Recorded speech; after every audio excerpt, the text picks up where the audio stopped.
Hallelujah. और एक बार प्रभु यीशु मसीह के नाम से इस लाइव टेलीकास्ट में मैं आप सब लोगों को धन्यवाद देता हूं।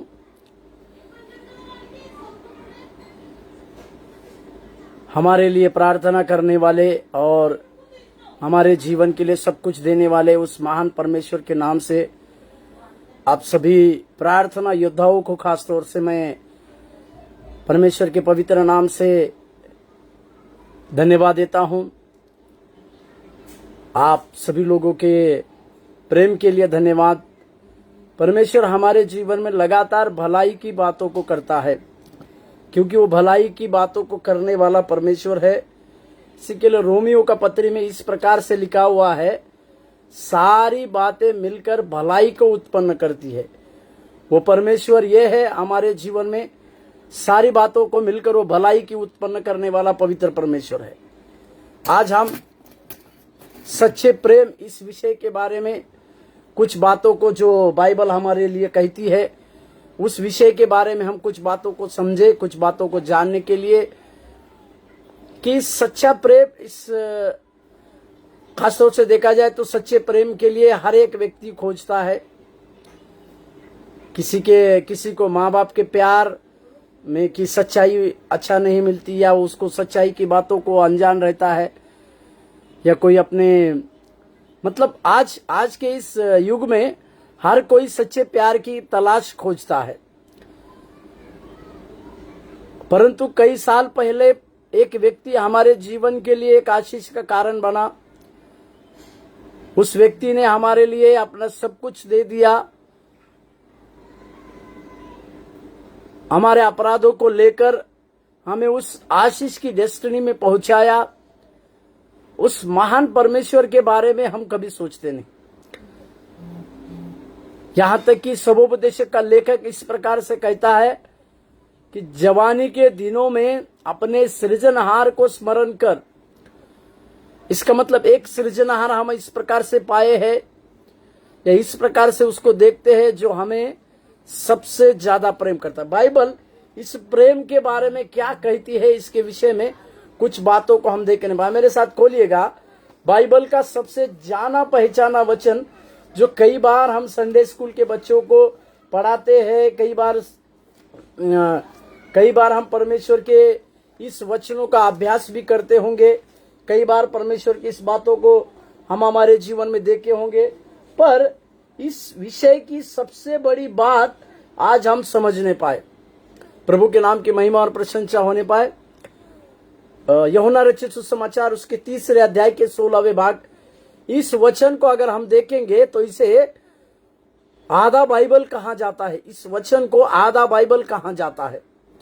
इस वचन में प्रभु की बात, परमेश्वर के आने का उद्देश्य, परमेश्वर लोगों के ऊपर करने वाली भलाई का उद्देश्य, और साथ ही साथ सबसे प्रेम करने वाली बातों को भी परमेश्वर इस जगह पर लिखते हैं। मेरे साथ खोलिएगा यूहन्ना रचित सुसमाचार उसके 3 अध्याय के 16वें वाक्य। यूहन्ना रचित सुसमाचार की पत्री उसके 3 अध्याय के 16वें वाक्य में, जिसमें इस प्रकार से लिखा हुआ है, क्योंकि परमेश्वर ने जगत से ऐसा प्रेम रखा कि उसने अपने एकलौते पुत्र को दे दिया, ताकि जो कोई उस पर विश्वास करे वह नष्ट ना हो परंतु अनंत जीवन पाए। इस वचन को हम कई बार अपने संडे क्लास के बच्चों को और कई बच्चों को इस वचन के बारे में बायहैंड रहता है। बिना देखे कई एक प्रकार के बच्चे, हर बच्चा इस वचन के बारे में देखता है, पर इस वचन की महत्वपूर्ण बातों को अगर हम देखें, इस वचन की महत्वपूर्ण कुछ अंगों को अगर हम देखें, तो उसमें सबसे पहले क्योंकि इस प्रकार से परमेश्वर के वचन की शुरुआत होती है। क्योंकि का मतलब क्या है, यहां पर अगर उसी यूहन्ना रचित सुसमाचार उसके 3 अध्याय 14 और 14वें वचन को और 15वें वचन को अगर हम पढ़ेंगे तो हमें इस क्योंकि का जवाब मिलता है। कई बार बाइबल का अनुवाद करने वाले और बाइबल के कई एक पंडित लोग इस प्रकार के वाक्य के ऊपर ज्यादा से ज्यादा ध्यान देकर ये वाक्य क्यों ये वाक्य किस लिए लिखा गया, या कई प्रकार के जो वेद की जो वाक्य है उसके ऊपर कई प्रकार के मनन को करते हैं, कई प्रकार के अध्ययन को करते हैं। उसी अध्ययन में से जब ये 16वां वचन क्योंकि से शुरू होता है, क्योंकि का मतलब उसके ऊपर के 2 वचन में कुछ बात हुई है और वो 2 वचनों का सारांश लेकर तीसरे मतलब 16वें वचन की शुरुआत होती है। परंतु यूहन्ना रचित सुसमाचार उसके तीसरे अध्याय 14 और 15 वाक्य हमें इस 16वें वचन का क्योंकि इसका जवाब देते हैं। मेरे साथ 14वें वचन को, और जिस रीति से मूसा ने जंगल में सांप को ऊंचे पर चढ़ाया, उसी रीति से अवश्य है कि मनुष्य का पुत्र भी ऊंचे पर चढ़ाया जाए। 15 वाक्य, ताकि जो कोई उस पर विश्वास करे वह अनंत जीवन पाए। मेरे प्यारो, यहाँ पर 14वां वचन जो यूहन्ना इस प्रकार से लिखता है कि जैसे इजरायली लोगों के लिए एक चिन्ह के रूप में, इजरायली लोगों के लिए एक चिन्ह के रूप में कि परमेश्वर उनके साथ साथ है, इस चिन्ह के रूप में जिस प्रकार से मूसा ने उस जंगल में सांप को खड़ा किया था, सांप को ऊंचे पर चढ़ाया था, उसी प्रकार से मनुष्य का पुत्र जो यीशु मसीह है वो भी ऊंचे पर चढ़ाया जाएगा। और इस यीशु मसीह के ऊंचे पर चढ़ाया जाना मतलब क्रूस की मृत्यु को सहना।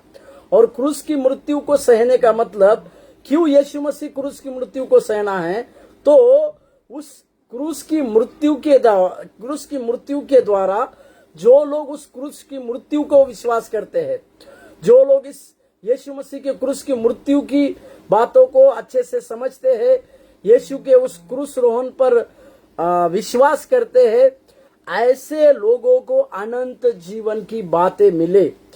इसीलिए मनुष्य के पुत्र को, मतलब मनुष्य का पुत्र मतलब क्या है, यूहन्ना रचित सुसमाचार की पत्री में देखिएगा, इसी अध्याय के 20वें अध्याय में आइएगा। यूहन्ना रचित सुसमाचार उसके 20वें अध्याय में आइए, यूहन्ना रचित सुसमाचार उसके 20वें अध्याय में आइए, और इसमें 31वें वाक्य को मैं पढ़ रहा हूं। यूहन्ना रचित सुसमाचार की पत्री 20वें अध्याय उसके 31वें वाक्य को मैं इस प्रकार से पढ़ रहा हूं। परंतु यहां पर भी यूहन्ना इस प्रकार से इस वचन की शुरुआत करता है, परंतु ये इसीलिए लिखे गए हैं कि तुम विश्वास करो कि यीशु ही परमेश्वर का पुत्र मसीह है, और विश्वास करके उसके नाम से जीवन पाओ। हालेलुया, प्रभु के नाम की महिमा और प्रशंसा होने। यहां पर यूहन्ना फिर से स्पष्ट करता है कि यीशु ही परमेश्वर का पुत्र है। जो वचन हम 14वें वचन में पढ़े थे कि मनुष्य का पुत्र ऊंचे पर चढ़ाया जाएगा, मतलब कौन मनुष्य का पुत्र है, या कौन उस परमेश्वर का पुत्र है मनुष्य बनकर।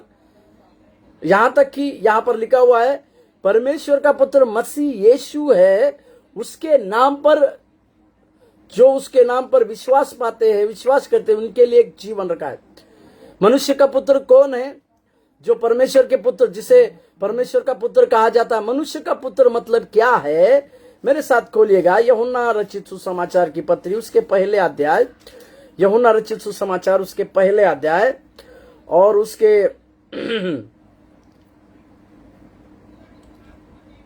यूहन्ना रचित सुसमाचार की पत्री उसके पहले अध्याय के एक अध्याय 14वें वचन में देखिएगा। पहला अध्याय 14वें वचन में जैसे लिखा हुआ है, और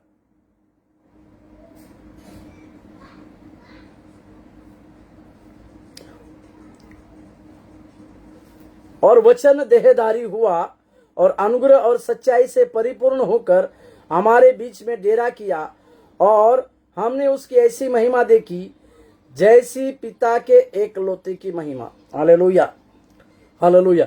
यहां पर एक वचन को हम पढ़ते हैं, वचन देहधारी हुआ। इसका मतलब क्या है मालूम है क्या? अगर यूहन्ना रचित सुसमाचार पहले अध्याय के पहले वचन में हम देखते, आदि में वचन था और वचन परमेश्वर के साथ था और वचन परमेश्वर था, वचन ही खुद परमेश्वर था। इस प्रकार से यूहन्ना लिखते समय 14वें वचन में बोलते वचन देहधारी हुआ। इसका मतलब क्या है? जो वचन, जो परमेश्वर था, वो मनुष्य का रूप धारण करके इस पृथ्वी में 3.5 साल का जीवन बिताने के लिए आए। और वो पूर्ण रूप से मनुष्य थे, संपूर्ण रीति से परमेश्वर थे। इसी के लिए वचन देहधारी होना मतलब परमेश्वर प्रभु यीशु मसीह, यहाँ पर वो लिखता है मनुष्य के बीच में डेरा किया बोलकर यूहन्ना लिखता है। इसका मतलब वो परमेश्वर यीशु मसीह 3.5 साल की सेवकाई के लिए इस धरती पर एक साधारण मनुष्य के रूप में जन्म लेना है। जन्म लिए, सारे मनुष्य के साथ रहे, मनुष्य जाति को उपदेश दिए, चंगाई किए और कई एक प्रकार की शिक्षा के द्वारा उनको स्वर्गारोहण की बातों को या स्वर्ग की बातों की झलक को दिखाए। इसी के लिए लिखा हुआ है हमारे बीच में डेरा किया और उसकी महिमा हमने ऐसी देखी जैसे एक लौते पुत्र की महिमा। मेरे प्यारों, मैं यहाँ पर आज आपको एक बात को कहने के लिए, एक बात को हम सीखने के लिए आए हैं कि मनुष्य का पुत्र प्रभु यीशु मसीह जो परमेश्वर का पुत्र है और वो क्रूस रोहन पर जिस प्रकार से क्रूस की बातों के लिए जिसने, जैसे यीशु मसीह ऊंचे पर चढ़ाए गए और जो इस क्रूस रोहन की बातों को जानते हैं, जो लोग इस क्रूस रोहन की बातों को समझते हैं, उनके लिए एक जीवन प्राप्त होता है या उनके लिए एक परमेश्वर के द्वारा जीवन की बातें दी जाती है।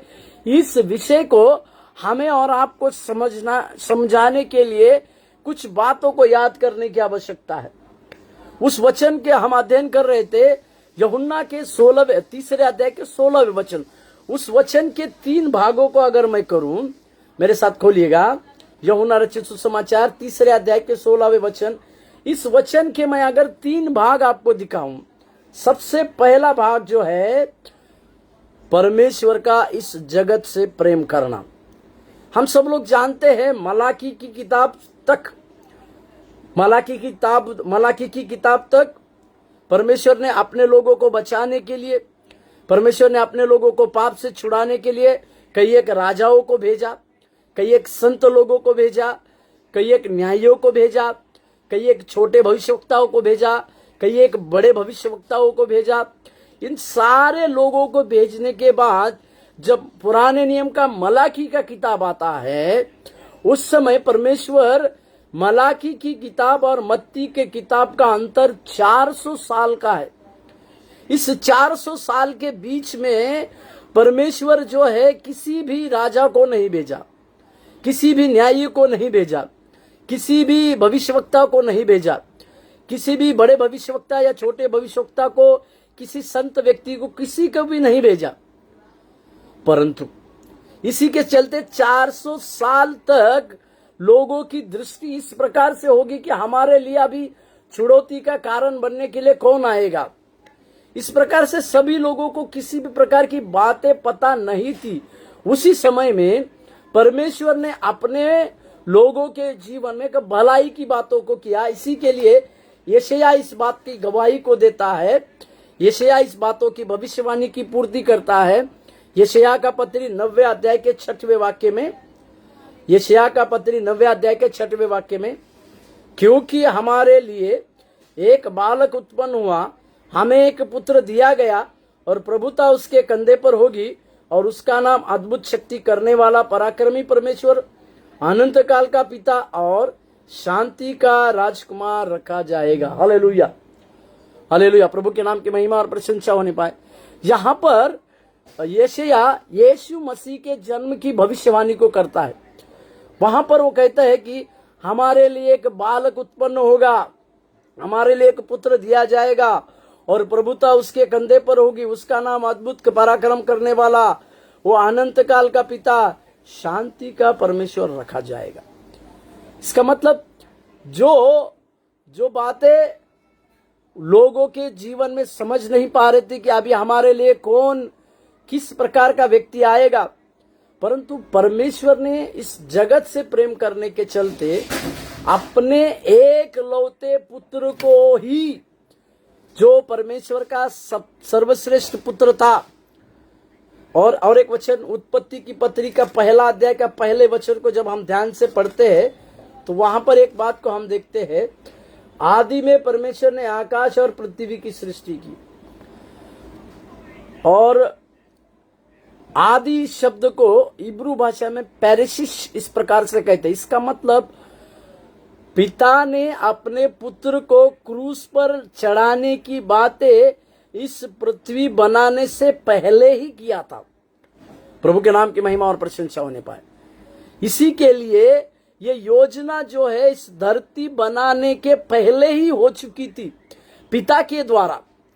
इसी के लिए यीशु मसीह को अवश्य था किसी राजा को ना भेजा जाए, किसी भविष्यवक्ता को ना भेजा जाए, किसी संत लोगों को ना भेजा जाए, किसी को भी ना भेजते हुए पिता ने अपने पुत्र को इस धरती पर 3.5 साल तक मनुष्य में रहने के लिए, मनुष्य के पापों को अपने ऊपर उठाने के लिए उस यीशु मसीह को, जो अपना परमेश्वर का एकलौता पुत्र था, उनको भेजा।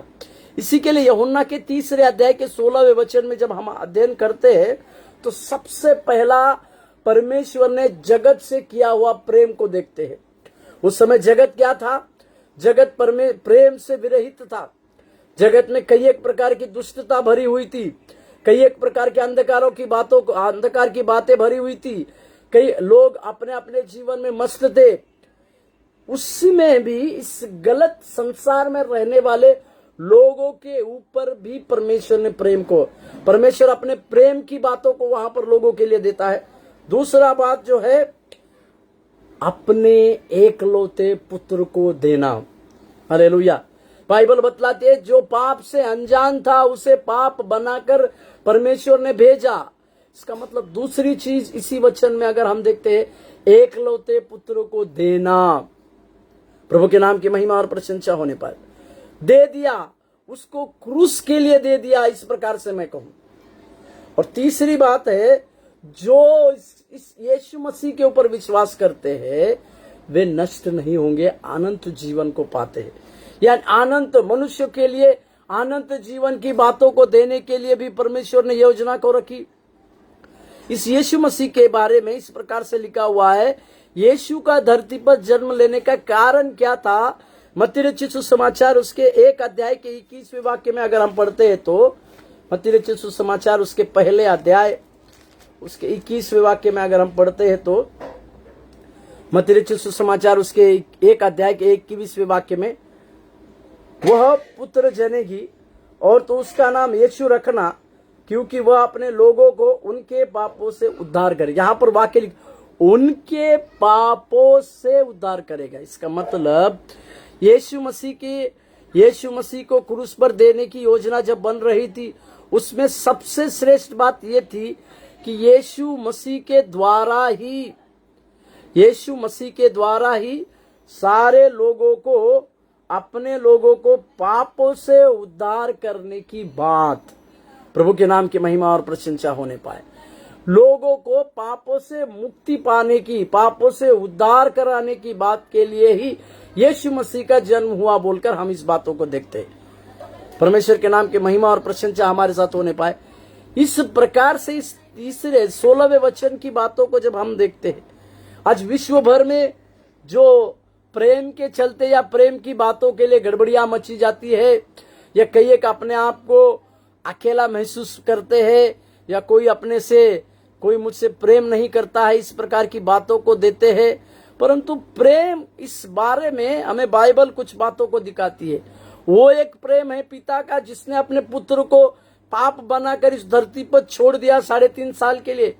इसी के लिए जब यीशु मसीह कलवरी क्रूस पर थे, इस यीशु मसीह ने, हम जानते हैं यूहन्ना रचित सुसमाचार में भी इस बातों को पढ़ते हैं कि यीशु मसीह ने जन्म से लेकर 3.5 वर्ष की उस कार्यकाल में अपने पिता की इच्छा को पूरा किया। पिता की योजना, जैसे जैसे पिता की बातें थी, वे सारी बातों को भी पूरा किया। इसी के लिए पिता ने उनके हर एक प्रार्थना को सुना। यहाँ तक कि गतसेमनी की बगीचा में भी यीशु मसीह अंत में जब प्रार्थना कर रहे हैं, मेरे साथ खोलिएगा मत्ती रचित सुसमाचार की पत्री 26वें अध्याय, मत्ती रचित सुसमाचार की पत्री 26वें अध्याय यीशु मसीह का जन्म जो है अपने पिता की इच्छा को पूरी करने के लिए इस धरती पर हुआ था। और यहाँ पर भी यीशु मसीह ने शुरुआत से लेकर अपने क्रूस काल के अंत तक पिता की ही इच्छा को पूरी किया बोलकर बाइबल बतलाती है। यहाँ तक कि गेत्सेमनी की उस आखिरी उस बगीचा में भी यीशु मसीह ने अपने पिता की इच्छा को पूरी करने के ऊपर ज्यादा जोर दिया। मेरे साथ खोलिएगा 26वें अध्याय, मत्ती रचित सुसमाचार 26वें अध्याय और उसके 42वें वचन को मैं पढ़ रहा हूं। मत्ती रचित सुसमाचार 26 अध्याय 42वें वचन में जैसे लिखा हुआ है, फिर उसने दूसरी बार जाकर यह प्रार्थना की, हे मेरे पिता, यदि यह मेरे पिए बिना नहीं हट सकता तो तेरी इच्छा पूरी हो। हालेलुया। यीशु मसीह शुरुआत से अपने सेवकाई के 3.5 साल तक, जब यीशु मसीह ने 30वें साल में सेवकाई को शुरू किया बोलकर बाइबल बतलाती है, और 3.5 साल तक यीशु मसीह ने सेवकाई की बातों को पूरा किया। इस 33.5 साल तक यीशु मसीह अपने पिता की इच्छा को पूरी करते थे। यहाँ तक कि अंत के उस गेत्सेमनी बागीचे में भी यीशु मसीह ने कहा कि ये पिता, इस कटोरे को अगर मेरे पिए बिना नहीं चल सकता है तो आपकी इच्छा पूरी हो। एक पिता का प्रेम हम इसमें देखते हैं। एक पिता ने अपने पुत्र को लोगों के पापों के लिए दे दिया, परंतु पिता और पुत्र एक दूसरे से कभी अलग नहीं रह सकते। परंतु इस जगह पर हम देख रहे हैं कि परमेश्वर को पाप बनाकर भेजा गया। इसी के लिए दाऊद भी इस बात की पूर्ति करते हुए लिखता है, भजन संहिता का पत्री। इसी बातों को हम लूका में भी पढ़ते हैं। लूका रचित सुसमाचार में हम इस बात को पढ़ते हैं, जब यीशु मसीह क्रूस पे थे तो उन्होंने इस प्रकार से चिल्लाकर कहा,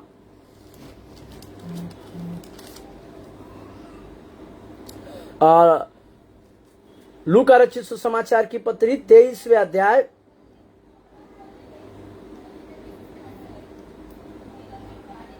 लूका रचित सुसमाचार की पत्री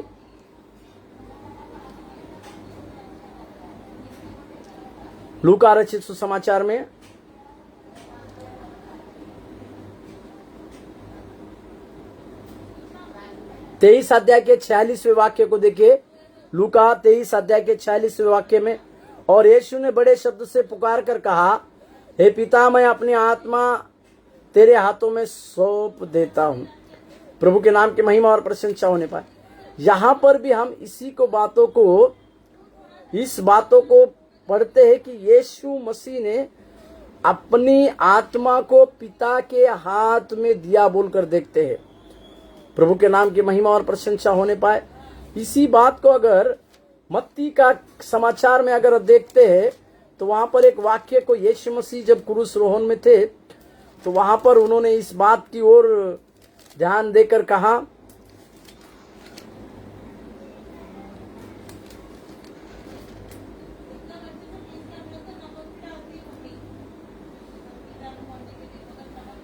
प्रभु के नाम के हालेलुया, हालेलुया, हालेलुया।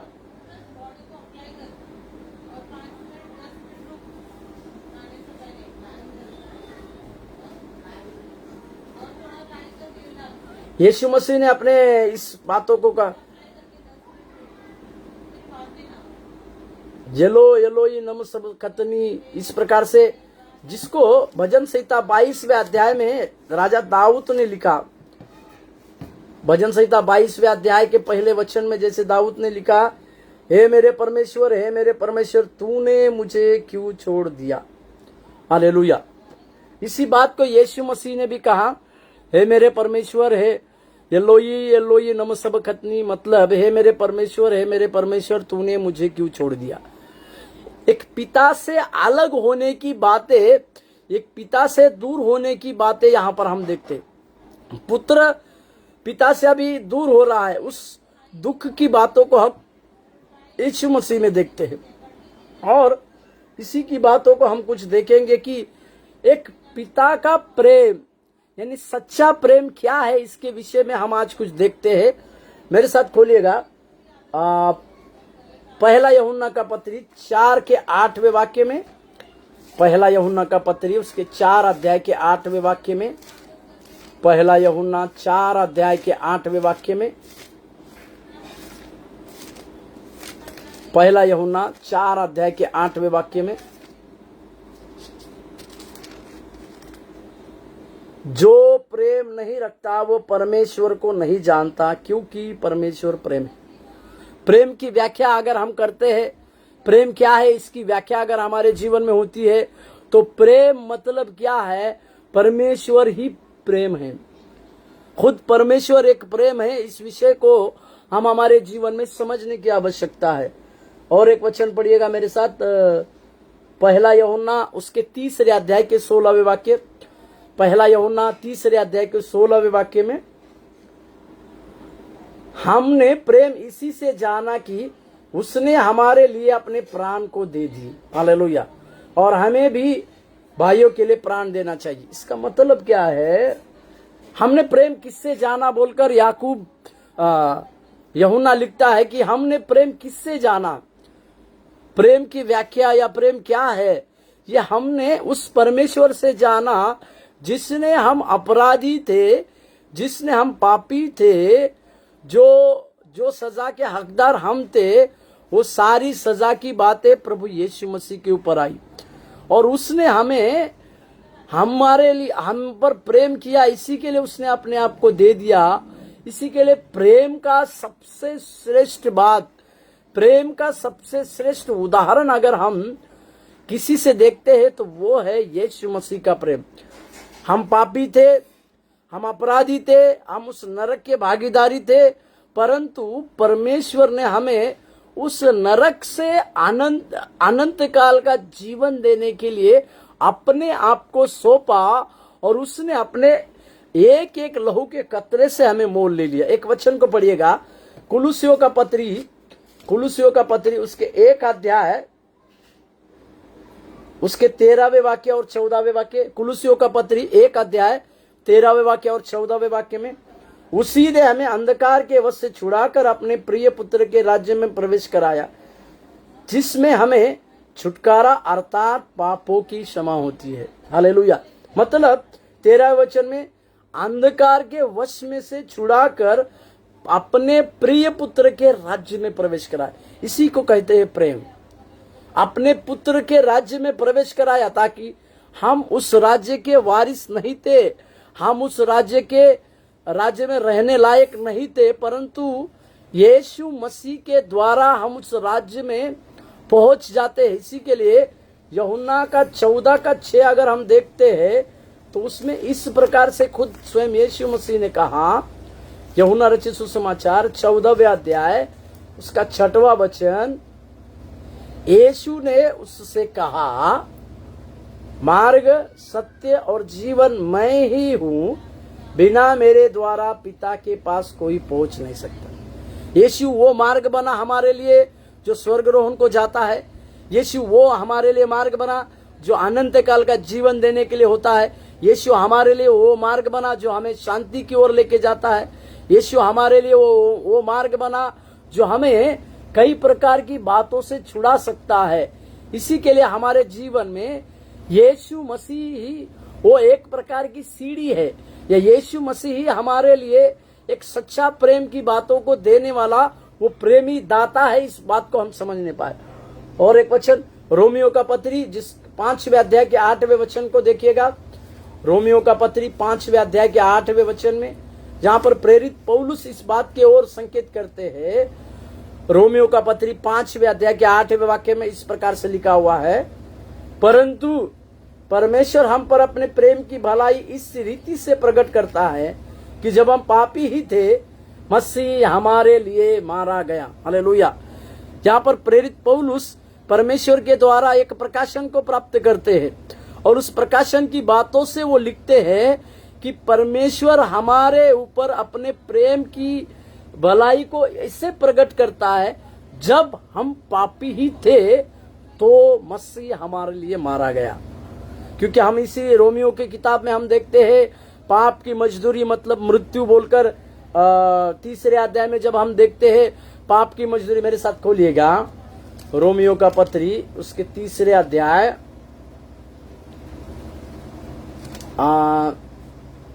रोमियो का पत्री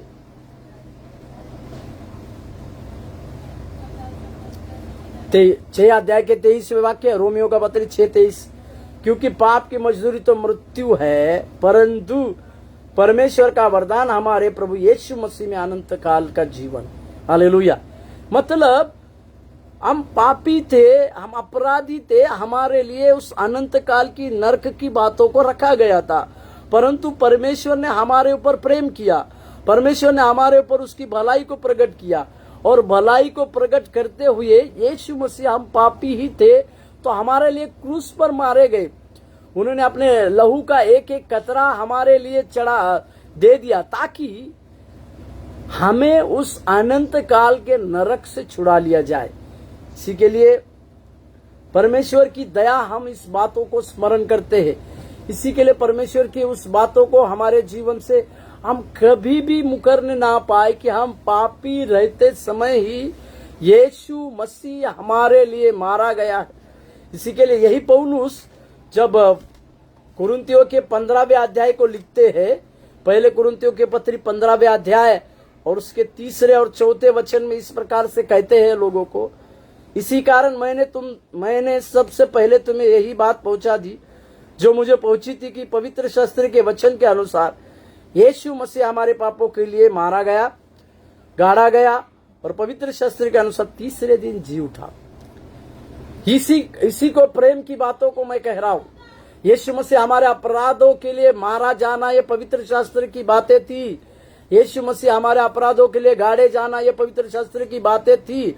और पवित्र शास्त्र के अनुसार 3 दिन जी उठना भी ये यीशु मसीह की सबसे बड़ी बात थी। इस बातों को हम हमारे जीवन में कभी भी बोलने ना पाए, प्रभु के पवित्र नाम की महिमा और प्रशंसा होने पाए। इसी के लिए हम इस बातों को समझे कि जब प्रेम की बात आती है तो यीशु मसीह की उस बातों को हम समझने पाए।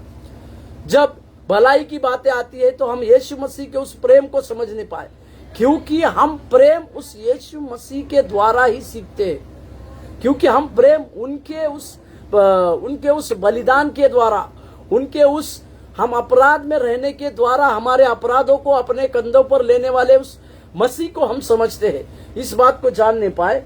और एक वचन, पहला यूहन्ना का पत्री 4 अध्याय के 10वें वाक्य को मैं पढ़ूं। पहला यूहन्ना 4:10। पहला यूहन्ना का पत्री 4 अध्याय के 10वें वाक्य। Jesus, thank you Lord. पहला यूहन्ना 4 अध्याय 10वां वाक्य। प्रेम इसमें नहीं कि हमने परमेश्वर से प्रेम किया, पर इसमें है कि उसने हमसे प्रेम किया और हमारे पापों के लिए प्रायश्चित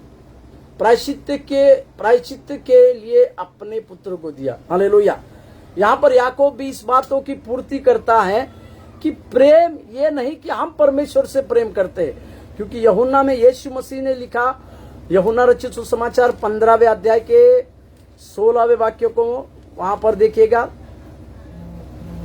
यूहन्ना रचित सुसमाचार 15 अध्याय, तुमने मुझे नहीं चुना परंतु मैंने तुम्हें चुना है और तुम्हें नियुक्त किया कि तुम जाकर फल लाओ और तुम्हारा फल बना रहे, कि तुम मेरे नाम से जो कुछ पिता को मांगो वह तुम्हें दे। यहाँ पर 16 वाक्य की शुरुआत इस प्रकार से होती है, तुमने मुझे नहीं चुना परंतु मैंने तुम्हें चुना है।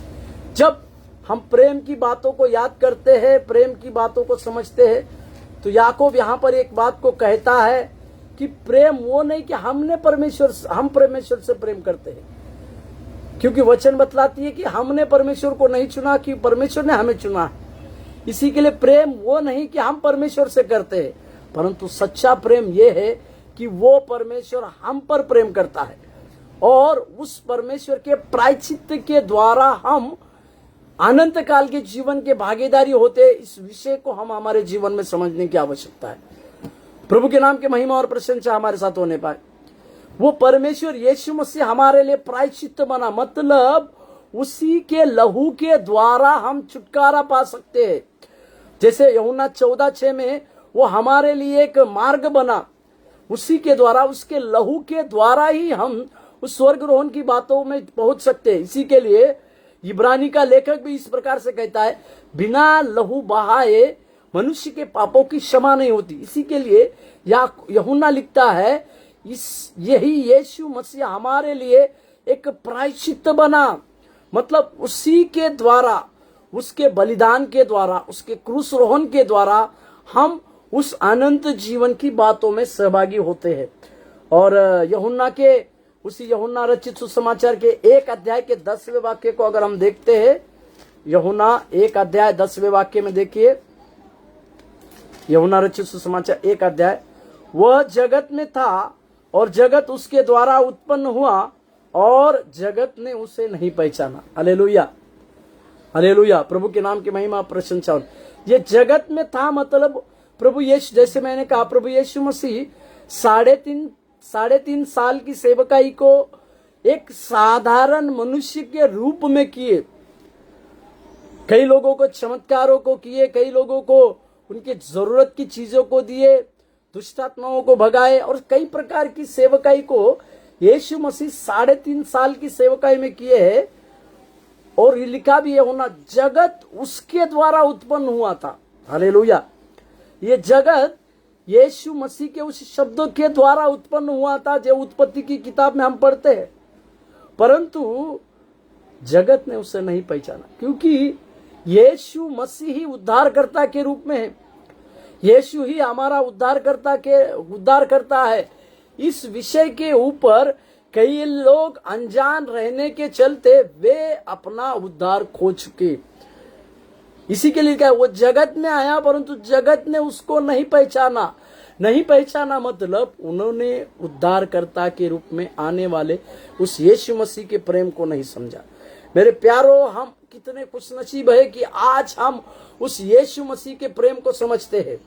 जो लोग यीशु मसीह के ऊपर विश्वास करते हैं, पूरी रीति से विश्वास कर अपने जीवन में यीशु मसीह को लाते हैं, उनके जीवन में परमेश्वर के बड़े कार्य होते हैं। प्रभु के नाम की महिमा और प्रशंसा होने पाए। प्रभु की दया हमारे जीवन में होती है, प्रभु का अनुग्रह हमारे जीवन में होता है। इस विषय को हम हमारे जीवन में कभी भी भूलने ना पाए। और एक वचन यशायाह की पत्री अगर हम पढ़ते हैं, उसमें यशायाह ने इस मसीहा के लिए आने के विषय में कई एक प्रकार की भविष्यवाणी को किया। 53वें अध्याय अगर हम देखते हैं, यशायाह का पत्री 53वें अध्याय उसके 5 और 6वें वचन को, यशायाह का पत्री 53 अध्याय 5 और 6वें वचन में, परंतु वो हमारे ही अपराधों के कारण घायल किया गया, वह हमारे अपराध के कामों के कारण कुचला गया, हमारी ही शांति के लिए उस पर ताड़ना पड़ी कि उसके कोड़े खाने से हम चंगे हो। 6वां वचन, हम तो सब के सब भेड़ों के समान भटक गए थे, हम में से हर एक ने अपना अपना मार्ग लिया था, और यहोवा ने हम सबों के अधर्म का बोझ उसी पर लादा। इस 53वें अध्याय को जब हम पढ़ते हैं, यशायाह का 53वां का अध्याय जब भी हम पढ़ते हैं, यशायाह का 53वें अध्याय में यीशु मसीह ने किस प्रकार से एक मेमने, एक भेड़ की तरह, जैसे भेड़ होती है, उस भेड़ को जैसे एक भेड़ के समान किस प्रकार से उसने यातना को भोगा, इसके बारे में यहाँ पर यशायाह बहुत ही सुंदरता से लिखता है। यीशु मसीह, इस 53वें अध्याय को यीशु मसीह का दुख उठाने के बारे में लिखा जाने वाला अध्याय भी कहते हैं। वो जैसे हमने पढ़ा, वो घायल किया गया, कुचला गया, उसके ऊपर ताड़ना हुई, परंतु उसी को कोड़े लगवाए, परंतु उस कोड़े के चलते हम चंगाई पाते। इसी के लिए यीशु मसीह का ये प्रेम है हमारे ऊपर, उसके प्रेम के और कोई भी प्रेम हमारे जीवन में नहीं होने पाए।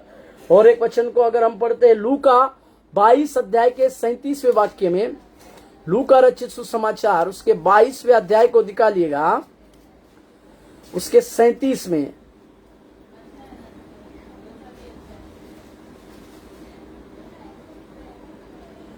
लूका रचित सुसमाचार 22 अध्याय के 37 में, क्योंकि मैं तुमसे कहता हूं कि यह जो लिखा है कि वह अपराधियों के साथ गिना गया, उसका मुझ में पूरा होना अवश्य है, क्योंकि मेरे विषय में लिखी बातें पूरी होने पर है। वो यीशु मसीह जो पाप से केवल अनजान थे, पाप विरहित जीवन को जी रहे थे, वे उनको अपराधियों के संग गिना जाना भी परमेश्वर की योजना थी। इसी के लिए दो उनके दाहिने और बाएं एक दोनों चोर लगाए गए थे और उन्हीं के बीच में जो है यीशु मसीह थी। इसके लिए भी उनको पवित्र शास्त्र में जो जो बातें थी वो बातें पूरी होना चाहिए थी। इसी के लिए ये बातें लिखी गई। और यूहन्ना रचित सुसमाचार 1 अध्याय के 29वें वाक्य को पढ़िए। यूहन्ना 1:29, यूहन्ना 1:29 में, जीसस हालेलुया। दूसरे दिन उसने यीशु को अपनी ओर आते देखकर कहा, देखो यह परमेश्वर का मेमना है जो जगत का पाप उठा ले जाता है। यूहन्ना जो बपतिस्मा देने वाला यूहन्ना जो है यीशु मसीह को एक मेमना के रूप में यहां देखता है। और मेमना का काम मेमना का काम बलि देने का होता है। इस मेमने का बलि के द्वारा उस समय में याजक अपने पूरे समाज के लोगों के लिए साल में एक बार इस मेमने की बलि देकर शुद्धता की बातों को करते थे, जिसके लिए वो मंदिर में जाकर अपने लोगों के लिए, अपने दल के लिए पश्चाताप मांगते थे और इस मेमना का बलि देते थे। इसी के लिए यूहन्ना बपतिस्मा दाता का जगत का पाप उठाने वाला मेमना, मतलब यहां पर यूहन्ना साफ करता है कि यीशु मसीह जगत का पापों के लिए, मारने के लिए, गाड़े जाने के लिए, तीसरे दिन जी उठने के लिए इस धरती पर आए हैं। मेरे प्यारो, इस प्रेम को आज हम समझने की आवश्यकता है। जो जगत में कई साल पहले प्रभु यीशु मसीह के लिए जो योजना बनाई थी, उस प्रेम को हम समझने की आवश्यकता है। जो कोई इस प्रेम से अनजान है, आज हम इसके प्रेम की बातों को समझे। वो अपराधी बना, वो हमारे लिए उसने कोड़े खाए, हमारे लिए उसने यातना को सहा। इसका कारण एक ही था कि लोगों को पापों से उद्धार प्राप्त कराना है और लोगों के जीवन में अनंत जीवन की बातों को लाना है। इसी के लिए यीशु मसीह हमारे लिए खुद अपराधी बना, खुद पाप बना। प्रभु के नाम की महिमा और प्रशंसा होने पाए। उसी का 36वां वाक्य अगर हम पढ़ते हैं, यूहन्ना का 1:36, और उसने यीशु पर जो जा रहा था दृष्टि करके कहा, देखो यह परमेश्वर का मेमना है। यीशु का पहला चेला जो भी था, यीशु के चेले ने भी इस प्रकार की पूर्ति की कि ये यीशु मसीह जो है एक मेमना है और मेमने का काम बलि देने का होता है। और यीशु मसीह के उस बलि के द्वारा हम सारे लोग अपने अपने पापों से शुद्धता को पाते हैं। इस विषय को हम समझने की आवश्यकता है। पहला तिमोथी का पत्री 6 अध्याय के 16वें वचन को हम पढ़ते हैं तो इसकी पूर्ति यहां पर मिलती है। पहला तिमोथी का पत्री 1 अध्याय 6 अध्याय, पहला तिमोथी 6 का 16वां वाक्य, और अमरता केवल उसी की है और वह अगम्य ज्योति में रहता है और न उसे किसी मनुष्य ने देखा और न कभी देख सकता है। उसकी प्रतिष्ठा और राज्य युगानुयुग होता है। हालेलुया। ये परमेश्वर एक अगम्य ज्योति में रहने वाला परमेश्वर है। इसको हम समझ नहीं पाए। एक व्यक्ति को मैं जो प्रेम का, यीशु मसीह हमारे लिए एक प्रेम की एक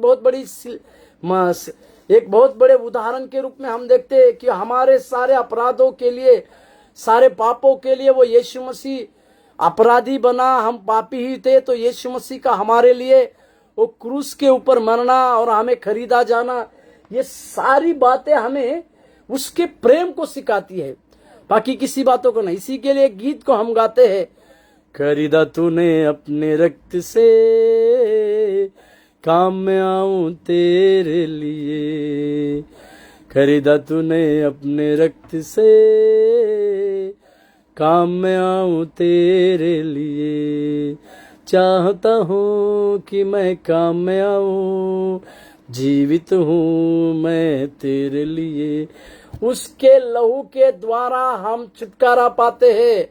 उसके क्रूस रोहन के उस प्रेम के द्वारा हमारे अंदर जीवन चले आता है।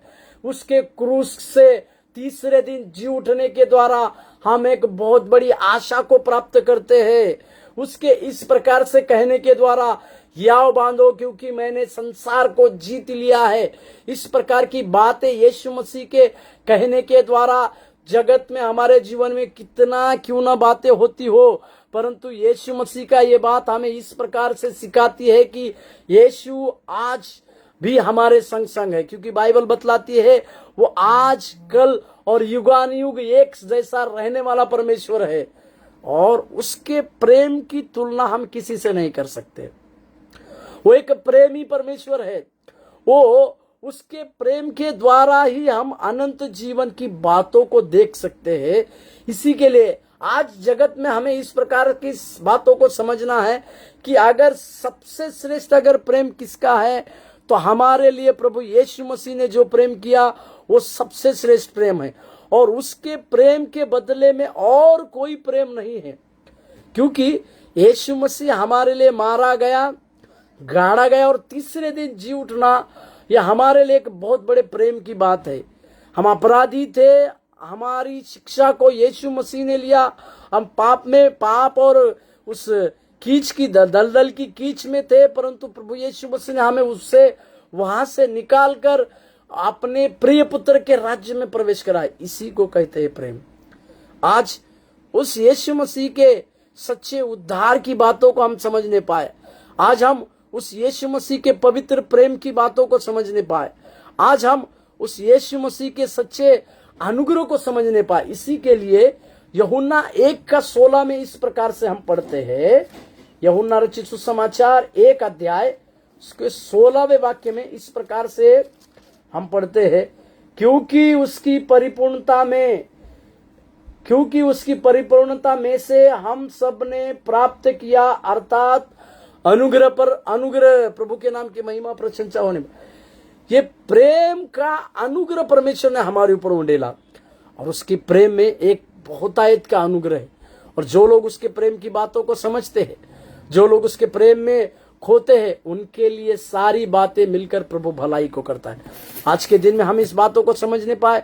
दुनिया में सबसे अधिक प्रेम अगर किसने हमसे किया है, वो यीशु मसीह का प्रेम है।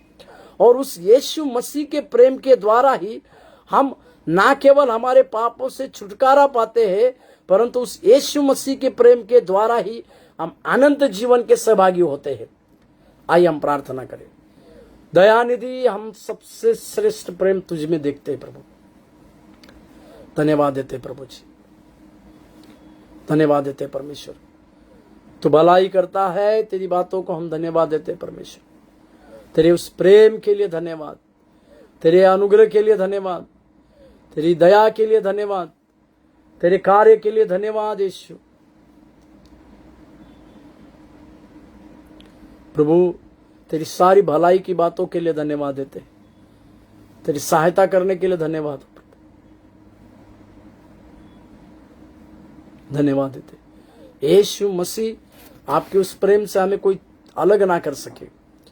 यीशु मसीह आपके उस महान अद्भुत कार्य के लिए हमें अलग ना कर सके। इसके लिए आपकी दया हमारे ऊपर होने पाए, आपका अनुग्रह हमारे ऊपर होने पाए, सहायता कीजिए। यीशु मसीह के नाम से प्रार्थना मांगते हैं, आमीन। प्रभु आपको आशीष देने पाए। धन्यवाद।